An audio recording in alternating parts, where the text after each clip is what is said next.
From the Library of Congress in Washington, D.C.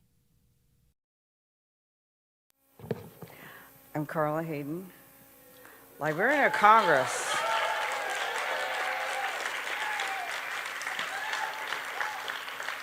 And this has been my first National Book Festival as the Librarian of Congress, and what a day it has been. I have learned so much about the outstanding writers who participated in this event, and I will never forget all of the book lovers I have seen from all ages, all backgrounds, and I just came back from the Poetry Slam. And I have to tell you, if you want to see raw talent and emotion, next year you have to be there. It was wonderful. And I'm especially pleased to be able to present to you one of the greatest authors that I've met, because he is the Librarian of Congress's National Ambassador for Young People's Literature, Gene Luen Yang.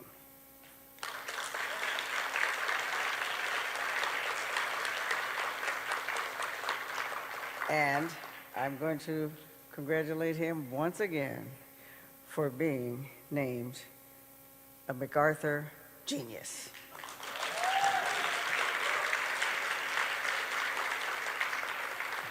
Gene is the 5th National Ambassador for Young People's Literature and the first graphic artist to hold this position. And before we get to his program, I just want to make a special announcement. Mark your calendars for September 2nd, 2017. That will be the date of the next book festival right here at the Washington Convention Center. So I hope you can attend. Back to Gene and enjoy. And thank you all for being here.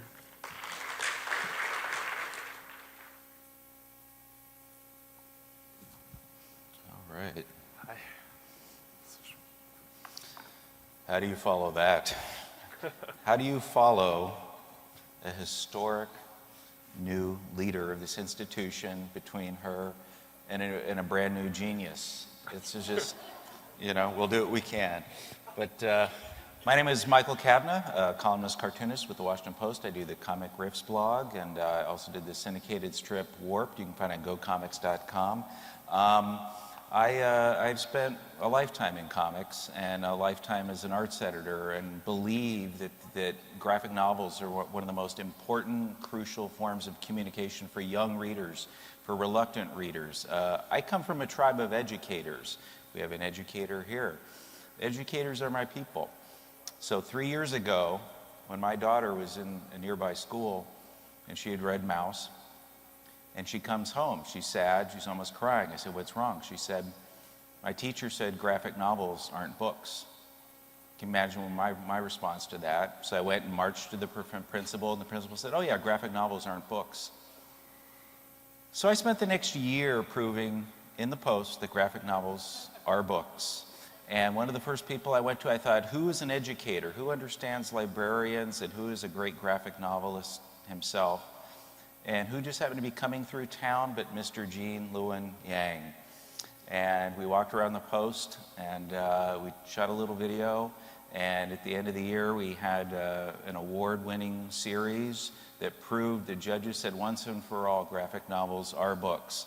So that educator isn't very far north of here. So do you mind, just as a favor to me, one time saying for me, graphic novels are books? On 3, 1, 2, 3. Graphic novels are books. Thank you. I needed that. And we have an institution here wise enough to know that. It is my true pleasure to have Gene Luen Yang as our headliner, finishing off this night. It was January when we were not far from here in the Library of Congress, and Gene was being inaugurated as the National Ambassador for Young People's Literature, and they couldn't have chosen better. He began drawing comic books in the 5th grade. In '97, he received a Xeric grant for his first comic, Gordon Yamamoto and the King of the Geeks. Here's a man who proudly calls himself a geek. He has written things like Duncan's Kingdom, the Rosemary comic book, Animal Crackers. It was a decade ago, American Born Chinese, a brilliant cross-cultural book. Yes, brilliant. So many beautiful metaphors all threading through, became the first graphic novel to be a National Book Award finalist. He followed it up with such projects as Boxers and Saints, which also was a National Book Award finalist. So I think you're due pretty soon for a third one in about a year. He did a brilliant book about the shadow hero. You should definitely check that out. He won an Eisner for The Eternal Smile. And now he's doing this wonderful, he's sneaking education into the graphic novels with this series, Secret Coders. It's part comic, but you read it and I realize he's getting kids to do problems, to solve, to think, and that's part of his genius. He taught high school for nearly 2 decades in Oakland. He's working on a long project, Dragon Hoops, about that team's, that basketball team, a diverse team. He does it all. He even, on top of Avatar and The Last Airbender, on the side, writing Superman, just to kind of throw that in. The thing that's a lifelong dream for many people, he's just throwing that in there. So he's doing it all. I've had the pleasure of moderating him numerous times. He's just a fantastic talent, a fantastic voice, and a fantastic ambassador, I believe, globally for comics. Please welcome Gene Luen Yang. Thank you. All right, let's do it. Of course. So, and, all right. Well, thank you for coming here. Yeah, thank you for having me. Thank you all for being here. Yeah. Especially Yes. at the very end. Thank you so much. Yeah. And thank you to Michael. I don't know if you all know this, but Michael is kind of like a ninja. You know, he's at the Post. He dresses up as a newspaper man, but really, he's a comics guy. I'm a geek who likes to play with sharp things. That's why I'm a ninja. And thank you. I mean, you know, I was texting Gene. A little bird told me that Gene would be getting, heard a little bit in advance, a Genius grant. And so I'm like, when can I text him? When can I text him? And here's someone you can text, like, you know, in the middle of the night, and in the name of comics, he will respond. He will be there. He's a voice, you know. So it's fantastic. Is the word genius? Are you tired of it yet? Well, I want to hear it out of the mouth of my wife. That's my goal. I've met your wife. It's not going to happen. Yep, because she's too smart to fall for that, right? Yeah. But and your kids, right? Your kids? Yeah. Anybody you see on a daily basis. Yeah. It's hard to impress. And I don't want you praising your family because that came with a $625,000 no strings attached grant. The one string is just to support people who support comics, you know. But, you know, I wanted to ask you, so in January you're inaugurated as the ambassador. You spent your career in schools. Now you get to go to schools. You get to spread the gospel while you're still creating. But how are you finding it? You know, it's a little bit like winning an intellectual Miss Universe, where you have to show up at so many functions, wear the sash, but in the name of graphic novels, in the names of young people's literature in many forms. But now that you've been doing it for almost 10 months, how's it been? Well, first, that's my second goal. I want my wife to call me Mr. Universe. Like, that would be awesome. But it's been great. For $625,000, you might be able to, yeah. It's been great. It's been a little bit hectic. I think this is one of the most hectic years I've ever lived. Yeah. But it's also been awesome. I love going to schools and talking to kids about not just comics, but books and Absolutely, reading. yeah. And about how sometimes we put up these artificial walls, right? I was going to say, can you talk about your theme, your message? So every ambassador picks a platform. Yeah. The platform I chose is Reading Without Walls. And by that, I just mean I want kids to explore the world through books. And I want them to do it in 3 specific ways. Number 1 is I want them to choose books about people who don't look like them or live like them. 2 is I want them to choose books about topics that they might find intimidating. And 3, I want them to choose books in formats that they might not normally read for fun. So if you're a kid that normally only reads chapter books, I want you to try a graphic novel or a book in verse. And if you only read graphic novels, I want you to try a chapter book, any sort of other thing. Yeah. So, did you practice what you preached as a kid? You were doing comics, but you know, you're brilliant. You know, your knowledge of computer programming is brilliant. But were you reading everything? Were you sort of open? Did comics help you break down other walls? Well, one of the reasons I wanted to do Reading Without Walls is because it's something that I would tell myself to do when I was a kid. Okay. I do remember, I went to the library a lot, mostly Yeah. because my mom took us. Yeah. Took me and my brother. Sure. It was sort of a free babysitter, I think. Was this in the Bay Area? It was in the Bay Area. I would literally, my mom at the same time, taking us to the library. Yeah. We might have been at the same library We in might the have been same at the comic same aisle. That's Okay. right. Yeah. That's right. Well, that's the thing is that I remember my local library, we didn't really have that great of a YA section. It Yeah. kind of went from J to adult, and there was nothing in between. I remember getting to like 4th, 5th, 6th grade Yeah. and starting to feel a little bit lost Yeah. at the library. And that's when I discovered comics. Yeah. And they filled something for you. They filled that gap. absolutely did. Yeah. Yeah. What was your first comic that you? The very first comic I got was a DC Comics Presents number 57, starring Superman. Wow. And the Atomic Knights. Wow. And here you are writing Superman now. Yeah, it's kind of crazy. Yeah. It's a really crazy thing. Do you ever pinch yourself? And Absolutely. Yeah. Yeah, I think it's unbelievable. It's Yeah. unbelievable. I think if I had gone, I could go back in time and tell my 10-year-old self that I would be doing what I'm doing today. Yeah. He would have just peed himself and melted, I think. It would have just been ridiculous. I'm going to move on from that image. But you were more of a Marvel guy. DC was your first love, Yeah. but not your first love necessarily. No, I mean, my mom bought me that Superman comic. Yeah. I actually didn't want it. The one I had wanted was a Marvel 2-in-1 starring The Thing and Rom the Space Knight. Oh, wow. Both of whom are like way cooler Yeah, than yeah, Superman, right? yeah. Superman's such a square. Yeah, but that's what your mom would buy you. Exactly. Your mom That's buys you Superman, right? Yes. Yeah. But then that Superman comic was mind blowing. Yeah, that was it. And so, but Marvel spoke, I mean, what Marvel is known for those who don't know, is flawed characters, often family dysfunction, youthful dysfunction, a lot of uncertainty instead of the big blue Boy Scout. It speaks to kids because of that, which so much good literature does, right? It speaks to you in areas that maybe you feel different or unusual. So did Marvel do that? Yeah, I definitely was more of a Marvel guy. I did Yeah. read some DC.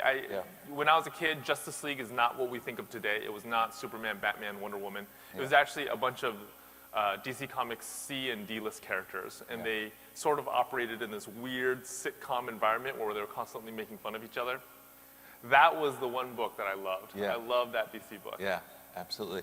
Well, it was 2 years ago here at the National Book Festival. On Friday night, there's a gala nearby, and Gene was one of the speakers. And he spoke about comics, and he spoke about giving yourself permission, any author, any writer, to write cross-culturally, but do diligence, do the homework. And you talked about Dwayne McDuffie, the late Dwayne McDuffie. He died at just 49, fantastic writer, comics writer, animator. And you talked about as a young African-American boy, he was turned on by Black Panther, again Marvel, but which was written by 2 Jewish creators. Yeah, created by 2 Jewish guys. And they didn't, you said it was so, they were so unsubtle, they said, it can't just name him the Panther, we have to call him Black Panther, right? We have to label it. And yet, to a boy like Mr. McDuffie, it spoke to him. And so you spoke, he gave one of the most rousing speeches they've ever had there on why we need diverse books. You can go online, you can certainly find it at Washington Post if you do Gene Luen Yang, National Book Festival Diversity, you'll find it, it's worth reading. That was a powerful talk. Can you talk about some of your passion that went into that talk? Sure. I think growing up in America, growing up with American stories, it was very difficult for me to find characters that looked like me in the stories that I was watching and in the stories that I was reading. And I think, there's a professor by the name of Rudine Bishop who talks about how literature serves as both windows into other people's lives and mirrors into our own, and how kids really need to grow up with both windows and mirrors. And I felt like I had a ton of windows. I didn't really have any mirrors. So when I encountered Dwayne McDuffie's work, he used to write an online column, and he talked about his love of Black Panther, who was really this flawed character, at least in terms of representation. But he talked about how Black Panther, reading a Black Panther comic, made him feel like African Americans, Black people were inevitable. They became inevitable. They were no longer incidental to the story. And when I read that column, I thought, he is talking about something that I myself had experienced. The talk that I gave at the gala really came out of my it really came out of my experience as a teacher at Hamline University. I teach creative writing through a university in Minnesota. And one summer, the summer right before that gala actually, we started talking a lot about diversity. And it was part of a larger conversation that all books are having, right? All storytelling. We're having it in terms of our movies, our television series, and our books. And a lot of my students expressed fear about writing diverse characters. They were worried about getting it wrong. And what my response to that is, well, in some ways that's kind of good. It's good that you're scared that you're going to get it wrong. But what you should do with that fear is not necessarily shy away from the story you wanted to tell. That fear should really just drive you to do your homework. It should drive you to do your research. I really do think, though, that the diversity question, it's two different questions. Yeah. There is the question for the writer, Yeah. and then there is the question for the gatekeeper. Yeah. Right? There's the page and the pen. But Yeah, absolutely. What you're seeing on the page, the mirror, and then what we can't see, who is getting an opportunity to create. Yes, Yeah. exactly. So I do think from the writer's perspective, Yeah. I know from being a writer myself, you are constantly dealing with fear. You are constantly dealing with mental obstacles. Yeah. And as a teacher of writers, I am really reluctant to add any more obstacles into writers' minds. Yeah. Right? But then from a larger perspective, from the perspective of the gatekeeper, when you look out there and you say, let's say for Asian Americans, let's say, 80%, if you find 80% of stories about Asian Americans are not written by Asian American authors, there's something kind of funky about that, right? And it's not the responsibility of the writer to deal with that. Yeah. The writer's just dealing with his or her own fear. Absolutely. That's the responsibility of the gatekeeper. Absolutely. Yeah. It's so true. Now, how did you find early on you're pursuing comics and things are opening up? Did you find it difficult? Were you running into walls? Were you running into windows? Can you talk about sort of your early years as a creator, as a writer? I came up through comics in the 90s. In the 90s, nobody knew what a graphic novel was.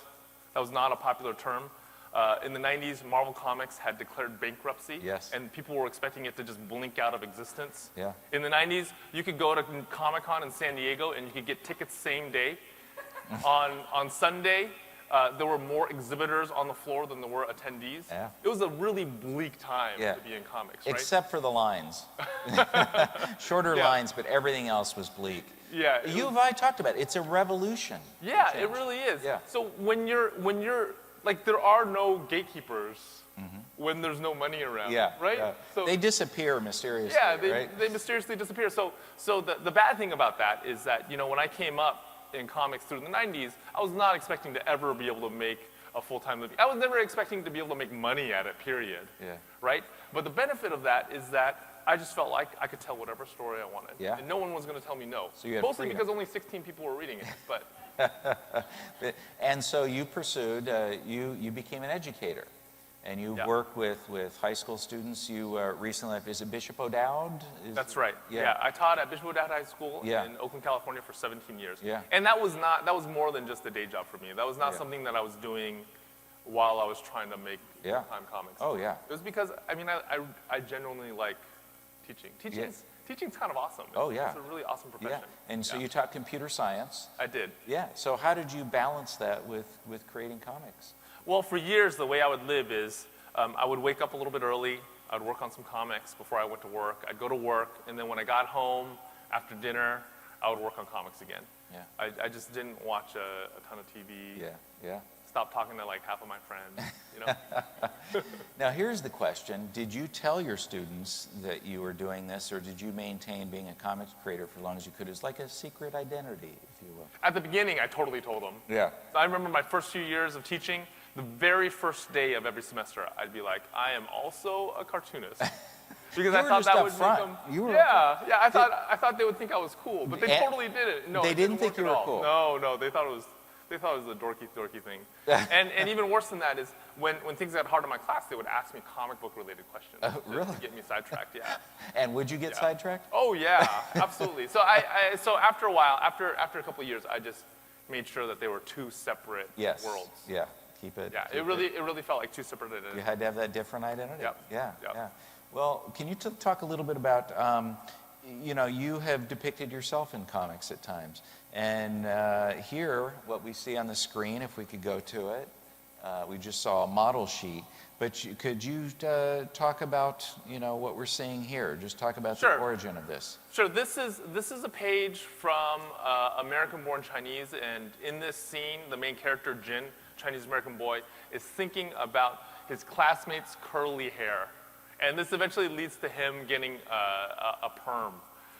This is actually loosely based on something that a friend of mine in junior high did. I had this friend who was Chinese.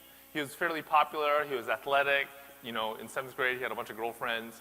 And then when he came back from 8th grade, I didn't see him all summer. When he came back from 8th grade, he came back with a perm.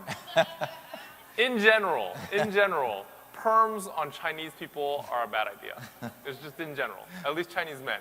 And I remember because he was like the most popular kid in our little group, nobody said anything, but that always stuck out to me in my head. Like I didn't understand why he would get a perm. So in the book, I play with that a little bit. The perm for Jin is a way of him expressing his own insecurities. I don't know if that's true of my friend, like my actual friend, but that's the story purpose it serves in the book. When you were creating American-born Chinese, which again came out about a decade ago, I mean, it's a masterwork. Did you feel as though you were creating a masterwork in the process, or were you just one perm at a time? Well, first, thank you for saying that. Yeah. When I was doing American-born Chinese, I was doing it as mini comics. So I'd finish a chapter, I would Xerox it, I'd staple it by hand, I'd take it to local conventions and sell it. There was a comic book store in Berkeley, California, that was willing to sell Xerox comics, and I sold it through there. Yeah. So you like literally 16 people read it. Yeah. In that form. Yeah. It's not what I wanted to do was I wanted to impress my cartoonist friends. I wanted like Derek Kirk Kim to read the book and go, oh, you did a pretty good job. And did he? He did. Okay, so you impressed 16 friends at a time. And can you talk about this? Yeah, this is Jin with the perm. Yeah. My friend actually looked more ridiculous than that. I'm not skilled enough to capture the actual ridiculousness of what a Chinese man looks like with a perm. Okay, and what about this? This is a page from Boxers and Saints, which up until this point has been my most time-consuming project. It's a 2-volume graphic novel all about the Boxer Rebellion, which is a war that was fought on Chinese soil in the year 1900.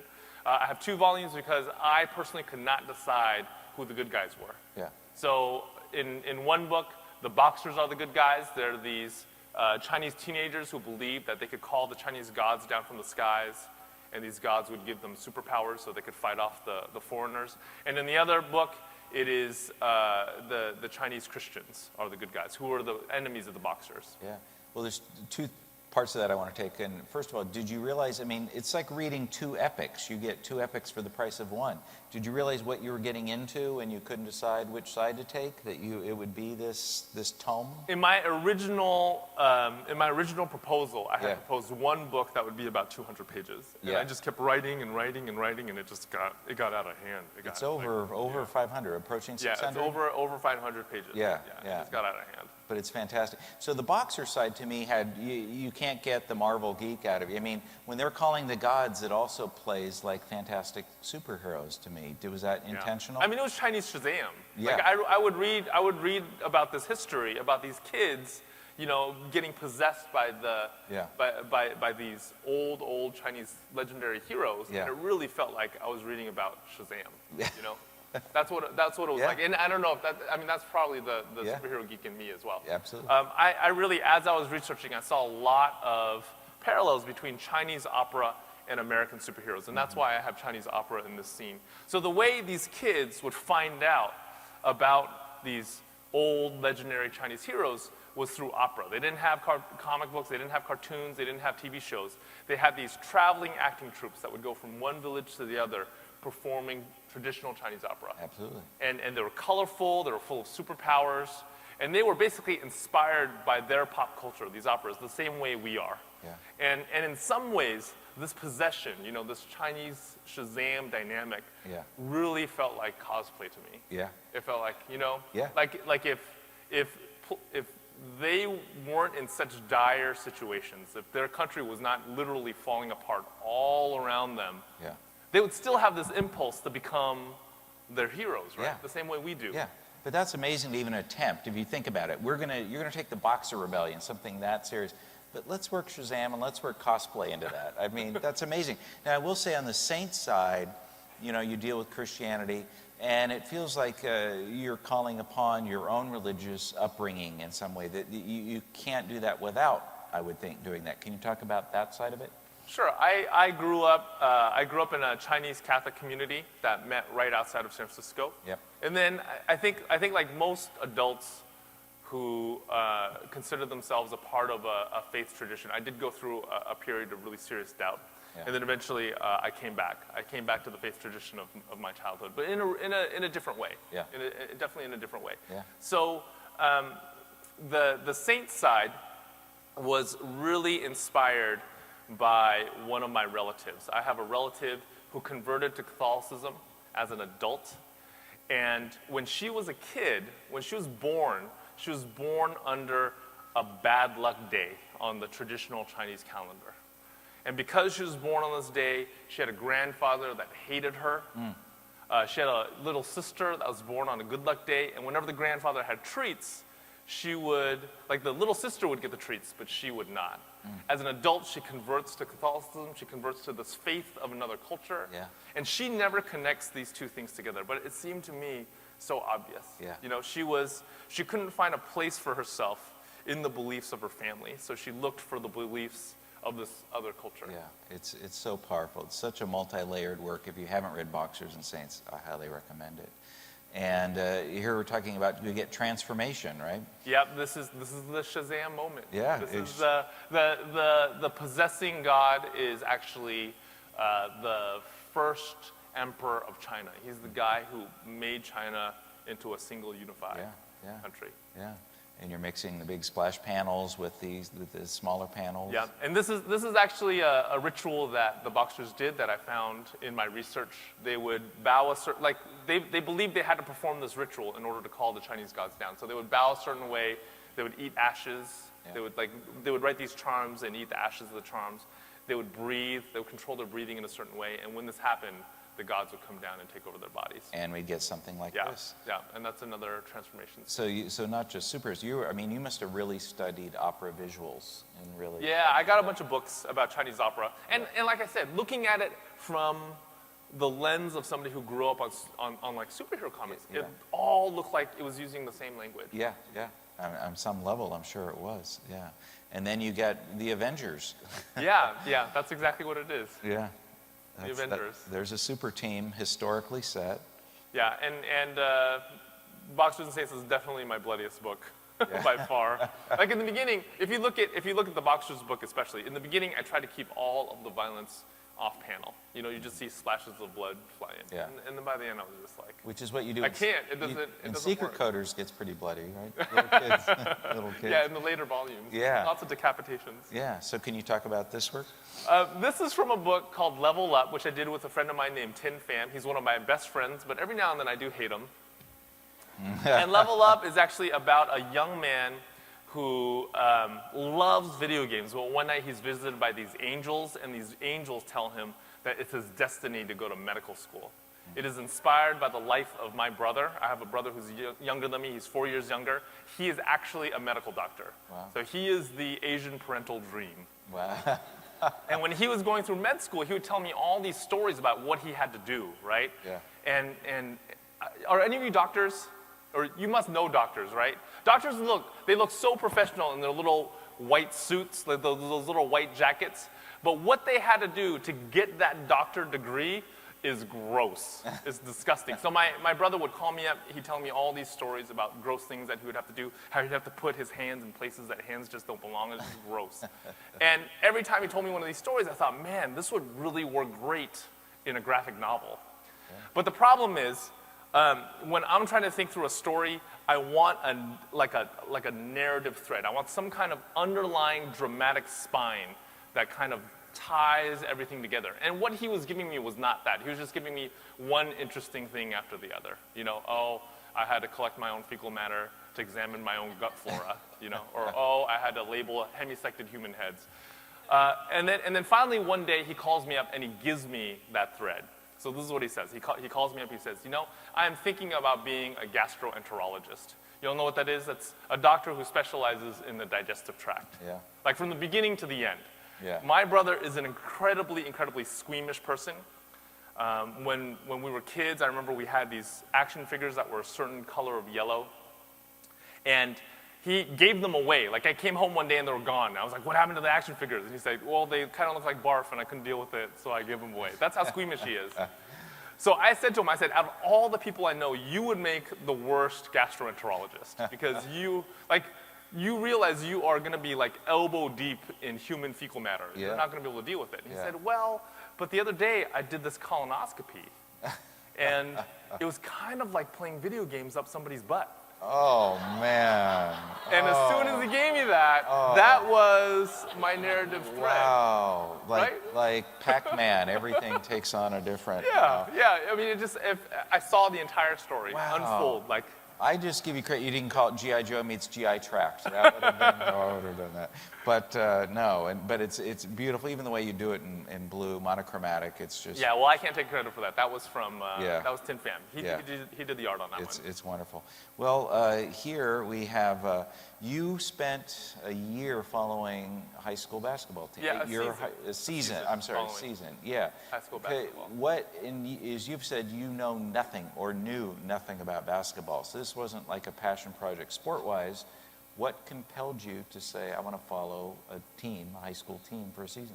Well, basketball was always a point of pain for me when I was a kid, mostly because I sucked at it, you know? And then I was relatively tall for an Asian, so within Asian communities at least, people would look at me and expect me to be good at it, and then as soon as they saw me on the court, they were like, oh. I was a train wreck on the court. So I never liked basketball. That just started to change fairly recently. My son had something to do with it. He started getting interested in basketball. He plays for a school team now. Wow. Jeremy Lin had something to do with it. And then I started paying attention to basketball stories. Books had something to do with it, too. I started reading basketball books. Yeah. And what I realized was that basketball specifically as a sport has all sorts of overlap with culture. Yeah. You know?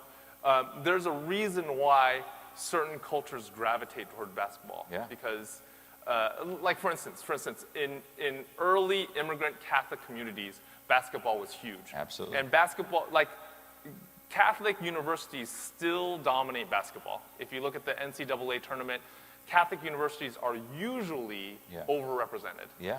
Right? Yeah. And it's because of Catholic immigrants. Because Catholic immigrants, when they came to this country, they could not afford to maintain fields. Yeah.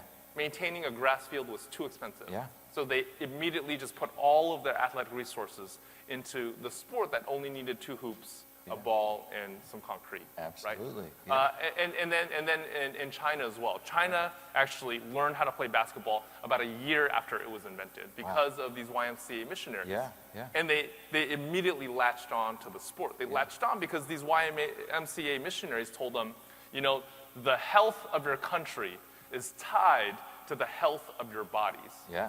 So they would look at these missionaries. These missionaries grew up, you know, eating a Western diet. They were usually like 6 inches taller than the average Chinese person at the time. And then their country was falling apart all around them. This was right after the dynasty fell apart. Sure.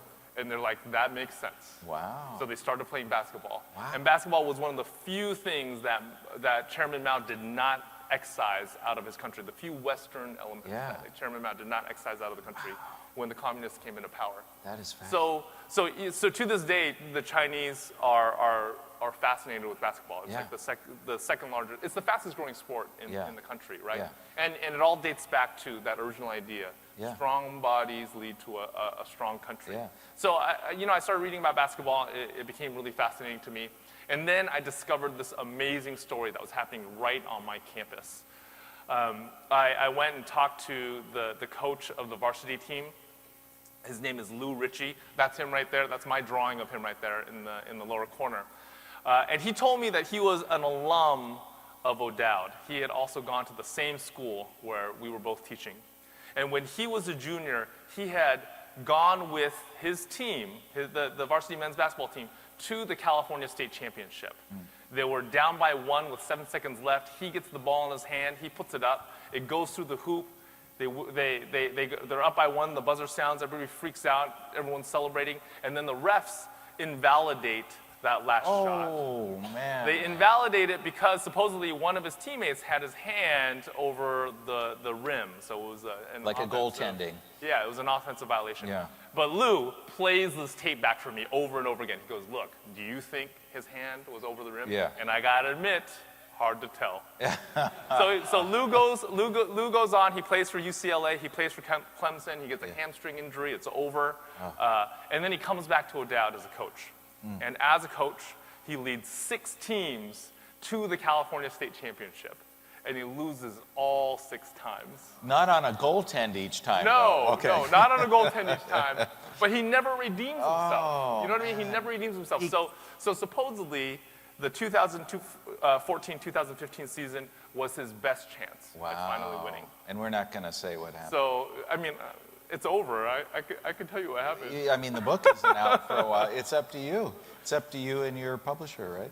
Well, I'll tell you this. They made it to the state championship, and it was an amazing game. It was the most amazing basketball game I have ever seen. It was crazy. Yeah. Yeah, afterwards, Tin, who I did Level Up with, he's also a cartoonist. Yeah. After that game was over, he calls me up and he goes, I hate you. You just got the best ending ever. I hate you so much. Yeah. So you can guess. But to me, in terms of diversity and cultural richness, you've got two, you and I talked about this, there's sort of 2 distinct levels.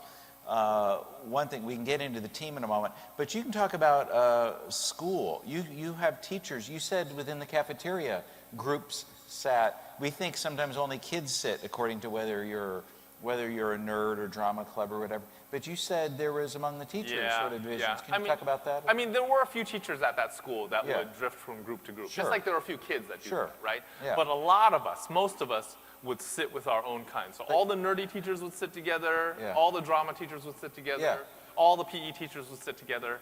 Like me and Lou was not the kind of guy that I would normally be friends with. Yeah. He's a jock. He walks around with a swagger that I just don't have, that I find really intimidating. But as I got to talking to him, I realized that he and I just have a lot in common. He also loves books. He also loves statistics and numbers. He's like a nerd at heart. He's a nerd who knows how to play basketball. That's all it is, right? Yeah. And I think that's going to be something I talk about in the book as well, how he and I became friends. Yeah. Well, also you found out this richness about the team. You found out this richness about was there one player who actually, was he wearing headgear? Was he wearing, religiously? Can you tell He wasn't wearing headgear. Okay. So there was this one Sikh player. Yeah. And he was the only Sikh player in the league. He did not observe cash, so he didn't wear the traditional the traditional head coverings. But when I followed the team, I realized that he just took a lot of crap. Yeah. People would call him a terrorist from the stands. People would call him an Arab. People would call him Osama bin Hupin, which he laughed at. He thought it was funny, but it also was really irritating. And what I realized was that, if you look at the history of basketball has always been this weird pot of racial tension. Yeah. Early on there were a lot of ethnic teams, And often they it was played up. it was the immigrant experience too often. Yes, they played up their ethnicities. There was a Chinese team that played early on in the history of basketball, Yeah. and they would they would speak in Cantonese, even though they all spoke English way better than they spoke Cantonese. Yeah, yeah. The Harlem Globetrotters started off as a gimmick team, Yeah. and eventually they transcended that. Yes. But they started off as a gimmick team. So that racial animosity, I think when we look at it as modern people, we look at the modern basketball court, we think, that's gone, we're over it, we're past it. Because nobody goes and insults each other explicitly, right? Yeah, sure. Except for this one Sikh kid. Yeah. Like most people who go and watch basketball, they know not to insult any of the African American players. Yeah. So they take all that tension and they direct it at this one Sikh kid. And it was just a little bit shocking for me to see. Yeah. And how did he deal with it? I mean, you know, if you're getting all Yeah, that's something that I talk about in the book. But he eventually he just learned that he had to let it be like water off a duck's back. Yeah. You know, and I don't even know if I don't think that's fair to him. I don't Yeah. think that's the best way Sure. for him to deal with it. Yeah. But that was the way that he kept playing. What he wanted was he wanted his game Yeah. to speak for him. Yeah. You know? Yeah. You've always written on many layers and written, obviously, things in family, friends can all feed that in. But before, you're always writing fiction. You have freedom. Here, nonfiction. You're a reporter. You're a journalist, and you're in the Yeah. locker room. And sometimes you're disappearing in the locker room. Sometimes, you know, it's always, are you affecting the story that you're covering when you're present, right? Exactly. So there's Exactly. a host of challenges you faced by writing a nonfiction narrative. How is that going? It's been really hard. Yeah. I gotta say, it's been really hard because it's a cartoon. There's Yeah. automatically a level of fiction there, Yes, right? sure. The way I'm drawing them is not the way they actually physically look, and even the action. Yeah. I have to both simplify and exaggerate Yeah. in order for it to work on Sure. the comics page. So what I try to do is I try to make sure all the words are accurate, Yeah. but then the pictures have to lie a little bit. Yeah. You know, in order for it to work as a graphic novel. Yeah. So we talked about O'Dowd. Being in schools for a couple decades, did you see a difference in how graphic novels were received? Yes, Yeah. absolutely. How When I so? got on that campus, no teachers were using graphic novels in the classroom, including me. Yeah. And now I can at least count half a dozen, if not more. Was it ignorance, bias, and prejudice? What, a mix of I think all it was that? just a lack of awareness. Yeah, yeah. You know? Yeah. Actually, I take that back. When I got on campus, there was one class that used a graphic novel, and it was a Holocaust history class. Yeah. They used Mouse. Yeah, But at that point, I think when people thought of literary graphic novels, they only thought of Mouse. Yeah. And now they think of Persepolis, they think of Smile. You know, it's been amazing. and you make sure they think of boxers and saints all the time. Part of that, too, is one thing you said to me several years ago was that librarians get it sooner because they're on the front lines. Yes. You know, teachers, you're in your classroom, you can have your lesson plan, but teachers are every day getting their requests. You saw a shift there, too? Yeah, absolutely. I mean, librarians have always been on the front lines. Yeah. Right? Librarians realize that the presence of graphic novels increases overall circulation by 30%. That's something that most librarians Yeah. have seen, have Yeah. firsthand experience of. Yeah. And it just takes the rest of us educators a little bit more Yeah. time. to catch Another up. thing where we're seeing a profound change is what I would call gender equity in geek culture. Some studies, depending on how you define geek culture, actually have us at roughly 50% boys and girls, men and women. I know when I first, as a teenager, went to San Diego Comic-Con, I talked to Stan Sakai about this. He would bring his family, and he said often in a room, my wife, my daughter might be the only women anywhere near, but it was so male-dominated, and there are reasons for that. But the web culture has changed things, but discovering the appeal of certain books to girls' YA classrooms, I believe that's another area where we're seeing a revolution, right? We are. It feels, I have a daughter, and it feels massive. Yes. Can you talk about that? It's hugely massive. I think it's hugely Yeah, massive, yeah, right? yeah. I think it's taken this long for publishers Yeah. to realize that young girls love comics. Yeah, You know, yeah, it took this, yeah. like Raina had a really hard time. Raina Telgemeier, had a really yeah. hard time selling Smile. Yeah.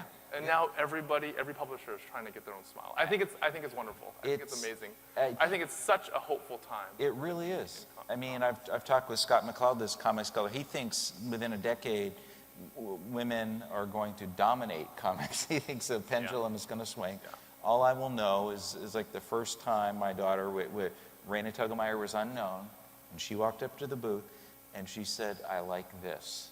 and Raina smiled because there was something there. Yeah. And I listened. And then millions of Millions young girls topping the bestseller did the list. same thing. Yeah, Did the same thing. It's an absolutely. incredibly hopeful time to be in. Yeah. So as you travel around, you're seeing. Oh, we did get the. Did we get it? Yeah. Okay. Yeah, we did. Do we have time for any questions, or do we have a couple questions? Anyone? Bueller? Yes. Hi. I work for a company that makes water filters with writing on them for water sanitation education, and it's always a challenge to make things culturally appropriate and to do your due diligence and to make things fit. How do you go about researching cultures where you can't necessarily go? You have to rely on forums or other people. Do you have to immerse yourself? What is your practice? Yeah, it's hard. Right now I'm writing the new Superman book. It's set in Shanghai. I've never lived in Shanghai before. I've only visited twice. What I've been doing is I've been reading a lot. I read books about what modern China is like. I read blogs about by people who live there. And I've also been lucky enough to get in touch with people who actually live in Shanghai.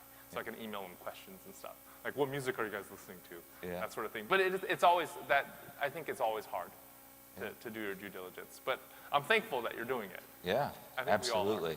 And one thing you said in your talk in 2014 was do the homework, find people, vet it. Find people Yes, who really know absolutely. it and go through it. Find insiders. I think Find that's, insiders. You just can't replace that. Yeah, absolutely. Yes. Oh, right here. Thank you. Really enjoy your talk. I'm proud that I share some part of your Asian part. And I can tell I have two boys. So I have a question, very practical. Since you're the parenting, you have your parents have this, I guess, extremely successful parenting model of you and your brother. So I want to do both. Please comment on what your parents, the tips, 3 or 5, and I can emulate. my parents. Well, okay. So my dad was very much a typical immigrant dad. He gave me 3 choices in life: doctor, lawyer, engineer. And I kind of did one, right? I majored in computer science, and I kind of did it. And when I was a kid, especially, I just ended up fighting with him a lot. I wanted to do cartoons. He wanted me to do something more practical. As an adult, I look back and I see that I think my parents had a point, especially my dad. Health insurance is an important thing. And now I really believe that, I believe in the balance. I believe in the balance of pursuing your dreams while respecting the wisdom of your parents, while getting health insurance. So if some of your kids only want to be comics creators and never do anything else, you're good with that? No, well, what I would tell them, is this, is in order for you, so not every cartoonist agrees with me, and Yeah. there are plenty of successful cartoonists that use a different model. Sure. Right? But the model that I felt like I followed was this. Yeah. In order for you to perfect your craft, not even perfect it, in order for you to work on your craft, it's going to take you 10 years of losing money. Absolutely. At least Yeah. 10 years of losing money. Yeah. How are you going to feed yourself during those 10 years? Yeah. If you're planning on feeding yourself with art, you're going to end up drawing things that you do not want to draw. That is Yeah. not going to help you develop as an artist. Yeah. So you need to find some other way of feeding yourself while you work on that art. Sure. And what if your child says, I'm going to feed myself on the MacArthur Genius Grant? Do we have time for one? So I originally had a ton of questions about Avatar: Last Airbender. Huge fan. Yes. Me too. But I'm also a graphic novel artist. I actually graduated from Carnegie Mellon with a music major, and then I got into comics later. So I was wondering, for you, what was like your step one in terms of like getting your work out there so people know that it exists, and then like they buy it later? My step one was printing it up, taking it to Xerox. Eventually, I moved to offset printing, which is a little bit more expensive, and then just handing it out, like selling it by hand at shows. That was my step one. Nowadays, if I were to do it over again, I would still do that because I love print. I love holding something physical in my hand, but I would also try to use the web, for sure. I think networking was hugely important to me. I met some cartoonists who were at about the same place in their careers really, really early on, and we ended up pushing each other. As soon as one of us met an editor, all of us would meet that same editor because we would get introduced, and that was incredibly important. Yeah. Thanks. Well Yeah, said. thank you. Okay. Well, your wife just texted me. She says, okay, you are a genius. So thank Yes. you. You're there. Thank you. Please give a All big right. round of applause to Gene Luen Thank you. Yang. Thank you all for staying. Yes. Wonderful to talk to you all. Thank Yes. you. All right. Thank you. This has been a presentation of the Library of Congress. Visit us at loc.gov.